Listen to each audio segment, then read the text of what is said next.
I were to door knock or to send a letter, I could send something really targeted to her. By spending a little bit of extra time, I could send her down that sales funnel way faster. Forget 23 touches. I don't have time for that. That's way too expensive.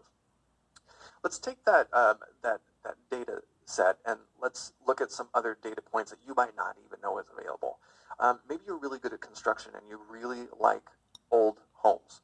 So I just said, hey, I want to find the age of the structure is 75 years or older, and there's over 800. Maybe I only want to talk to homeowners that own the home free and clear. There's over 3,700. Maybe I want to talk to households that have children in the home, almost 2,500. And maybe I only want to send cat postcards to people who give to animal charities. And there's over 175. I just like the thought of being able to send really cute cat postcards that's going to end up on somebody's refrigerator for months at a time. As far as foreclosures in this data set, there's only 5 in the process anyway. So let's flip the script, and instead of talking to owner occupants, let's talk to landlords, absentee owners that may be tired of the 3 T's, tenants, toilets, and trash, and we're going to match the data of that same data set as far as the property features. So the single family homes, same square footage, beds and baths, and the percentage of equity under the $2 million price point, but we're going to switch it up and only talk to absentee, and there's close to 4,000.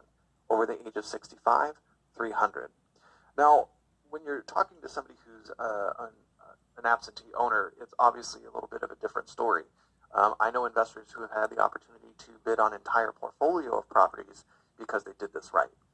You're talking to, hopefully, a professional, somebody who's at least a landlord, whether they want to be one or not. You can talk their language a little bit differently, and the pain point might be different.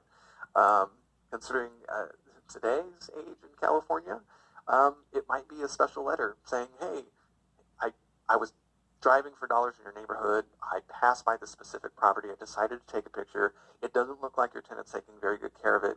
I don't know if you're paying attention, but the CDC, the eviction moratorium, ends at the end of the year. We've got all this stuff going on about rent control. I just want to make sure you're paying attention. If you need any help, let me know. I'm a fellow real estate investor, and hey, if you're looking to sell, I'd be really interested in talking to you. You've helped them out. You've made it personal. You sent a picture. If you're already, around the neighborhood and you can do that, I mean, how much faster can you drive somebody down a relationship funnel? Hyper-local, hyper-personalized. That's where you can win, because Wall Street cannot scale that. Let's talk about some other ideas and some data that you might not know exists. Let's look at transfers. Let's talk to absentee owners that have owned the property for since 1975. Why would you want to do that? Well, they've probably taken all the depreciation. Maybe they're not thinking about that, and you can have a conversation about tax consequences and maybe some creative financing to where they can carry the paper for you. Talking to landlords that own free and clear, there's 1,200 in this 5-mile radius. Talking to multiple owners or corporations, and out-of-state landlords, 243. I was actually surprised to see that many. What if they haven't been following everything going on in California? Wouldn't that be interesting? So it's our job to figure out ways to touch base with these people, communicate with channels that make sense for all these different people, and make it personal. So let's dig into a few other trends.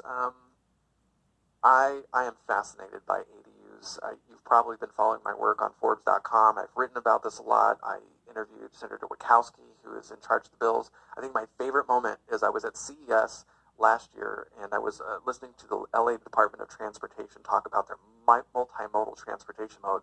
And on the radio interview I did with the Norris Group, I think it was a year ago, I asked him, hey, I'm just curious, in the bill, I only have to be 0.5 miles away from mass transportation.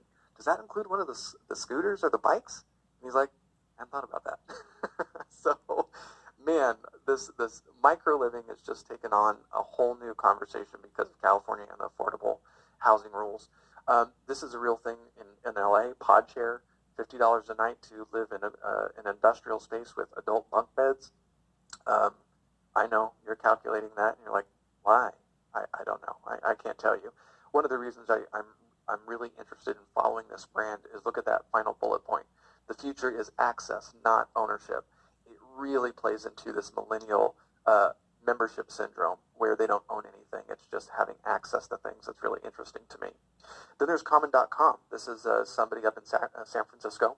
I've interviewed this company before as well. For $1,600, you get access to a beautiful place that they've curated. And this is really, in my opinion, not shelter. This is a lifestyle.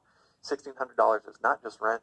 It's utilities, cleaning, Wi-Fi, and depending on the model, they can include everything from paper supplies like toilet paper to olive oil. And I'm not kidding. It's pretty crazy. At the Apartment Owners Association last year, I had to laugh because there was one co-owning company that was specializing in the creative market. So they were doing things like installing green screens on the wall. As a former professional actor, I don't know if that's a good decision for you, but I'll leave that up to you. And of course, we've got accessory dwelling units. This has just been really fascinating to watch, and I'm really excited to see some of the extra trends that have come along. A bill that was just signed made it impossible for HOAs to play some of the games that they were playing. I forget the number of the bill, but basically what HOAs were doing was saying, oh, sorry, can't build an HOA because there's a 25% cap on the number of rentals that can be here, and that would count towards the rental cap, so sorry, can't do it. Yep, new bill, totally out. Can't stop you. It's amazing. So just a brief overview if you're not familiar with the concept of an accessory dwelling unit. I know there's quite a few opportunities in the Santa Clara market, but this is all the different ways that they can happen on a property. Detached, attached, in a basement, in an attic, above the garage, or actually in the garage, which is called a junior accessory dwelling unit. And new code has really pushed this through to where local jurisdictions have completely lost control, but more important, NIMBYs have lost control. If you're not familiar with that term, it's not in my backyard. The builders like to call them bananas, build absolutely nothing anywhere near anything, and it's just got them out of the conversation to where you should be able to build these with minimal issue. You should be able to go to the local city wherever you're looking at building these, and you should be able to grab an ordinance from the building department. It should be very clear where and what you can build and sort of see what goodies they have for you, because they really want some of these in some cities, especially cities that are having a hard time with affordable housing. I have what I've created, the method. Just because you can doesn't mean that you will. There are a few ways that a city can stop you, and honestly, it's appropriate. Health and safety is one of them. Utilities. If you look above and there's a big power line, depending on how your utility is structured, if that power line falls and somebody dies, the taxpayer might be the one holding the bag. So you do need to be checking on the utilities, and then historic and environmental areas could be an issue for you. So I don't want you buying something assuming that you're going to be able to buy. You need to do a little bit more homework. So how would I use public records to really dive into that?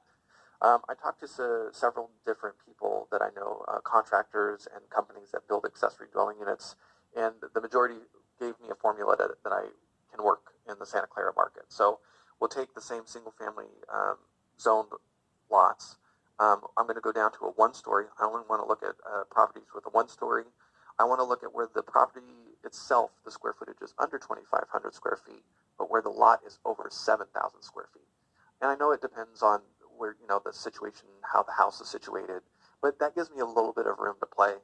If I can't convert the garage, maybe I can create something attached or maybe even detached. And I mean, that's a huge list, 26,000 opportunities in that 5-mile radius. I mean, that's a lot. So let's figure out maybe something else we can do. Maybe I want to look at properties that were sold between January of 2009 and the end of 2012, and there's 2,800. Why would I want to talk to them?